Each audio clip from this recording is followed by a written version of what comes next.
A tier list, you'll hate it, you'll love it. Welcome back, guys. Today we're going to be looking at Kislev, specifically Kislevite units, and we're going to be ranking them from best to worst to worst. And essentially speaking, the rankings are these. S tier, the ultimate units, the ones that you will need, the ones that will lead you to victory. The A tier units. These units are fantastic, these units are amazing, however, they have downsides. The B tier units. You don't really want to recruit these, but if they come for free, you know, confederations and stuff, you'll keep them. C tier units. Again, not really great units, maybe great concepts, but really truly do not execute properly in the field of battle. And then there's Ursun. By Ursun, why did you do this to our Kislev? Finally, I wanted to be let it known clearly. This is a campaign tier list. Please understand, every decision here is for campaign. That said, let's jump into it and start with the Griffin Legion. And we start with what essentially I think is the first C tier unit. Why? The Griffin Legion is amazing in its own right. It has some pretty awesome things. However, it's extremely expensive. It is cavalry and it is slow for cav. There is other cavalry in its range which are better, stronger and more effective against pretty much anything. We'll get to them later. So C tier for the Griffin Legion. Horse archers, on the other hand, I will put into B tier. Why will I put horse archers in the B tier? Horse archers are quite effective at what they do. They are not something I would recruit, but if I have them, if I need to use them in a pinch, they're going to be very good at hassling the AI, bullying the AI, and making sure the AI occupied somewhere else on the map while doing damage. Also, they do really good damage against large units since they are missile units. Kossovite dervishes, by Orson, why? Why were they created? I mean, they can be buffed quite nicely by Konstantin, but otherwise not really. Now, bear riders with shields.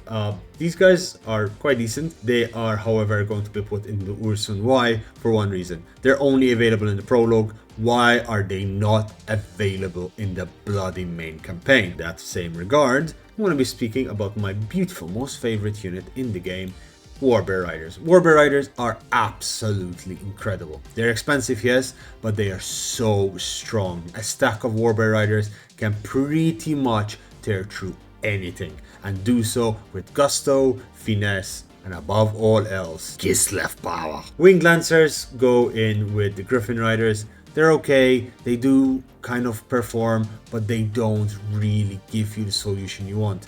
Keeping in mind, this is on campaign. Now we're going to the backbone of Kislev. The backbone of Kislev is the armored Cossacks. And armored Cossacks, for me, they're an A tier unit. Now, hold your horses for a second and think. These guys are melee units which have pistols. They're very good at holding lines. They can be buffed quite decently.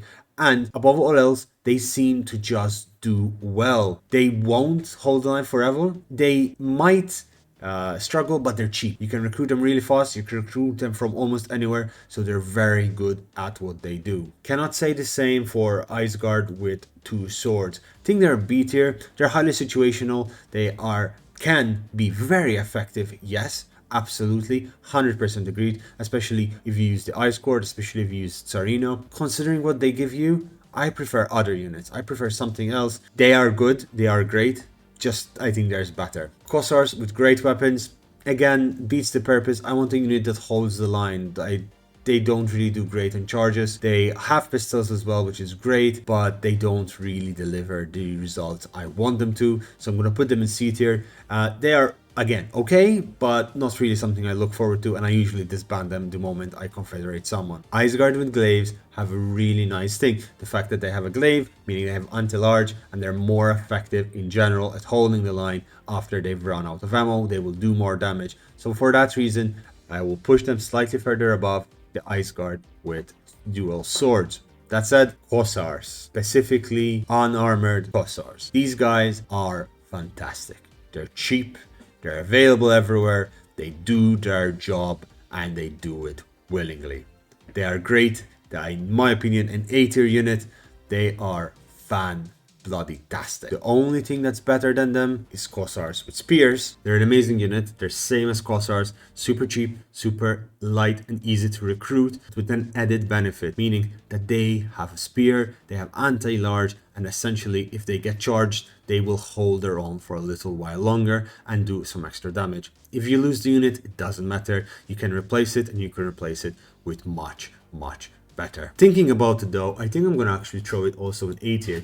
It's above the Cossacks, but it's nowhere near S tier. But you know what is near S tier? I will tell you now. Stritzy. These guys are fucking powerhouses. They have a gun that is also an axe. They are absolutely brilliant. They're strong in outer resolve, they're strong in campaign battles, and they are just absolutely mental. I love them to bits. Some people might not say the same thing because they're slightly expensive, quite expensive actually, but they do deliver incredible results consistently. And once buffed and once properly entrenched in a position, they will hold out. And guess what? They run out of ammo, they will charge with their axe and do really good damage with that. So yeah, having Stretzy in your army, always a big plus in my eyes. Starguard is another A tier unit for me.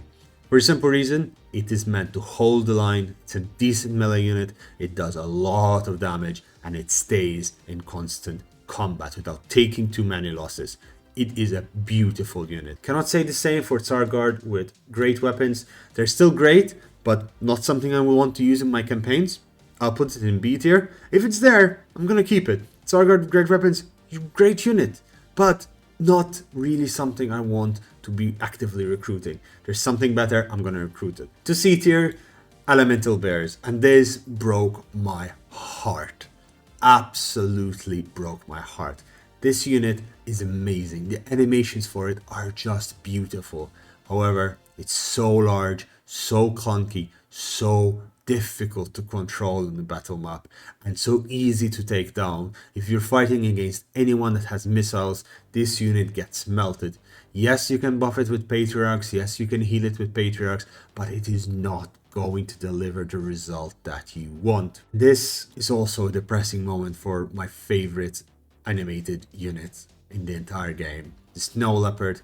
It is just beautiful. I love cats. I have 2 cats. They're demons. They try to ruin this recording. Taking care of them, giving them treats. And this unit is so bad. The only acceptable way of using it by summoning it from an ice switch. There's no reason to recruit it in your campaign. There's no reason to have it in your army. If you want one, get an ice switch and you'll be able to summon one, and it will do same if not better than if you owned one yourself. Because it will die, it will distract, but it will die no matter the cause. Bear sleds, specifically heavy bear sleds, are a great, fantastic unit. I would say maybe a B/A.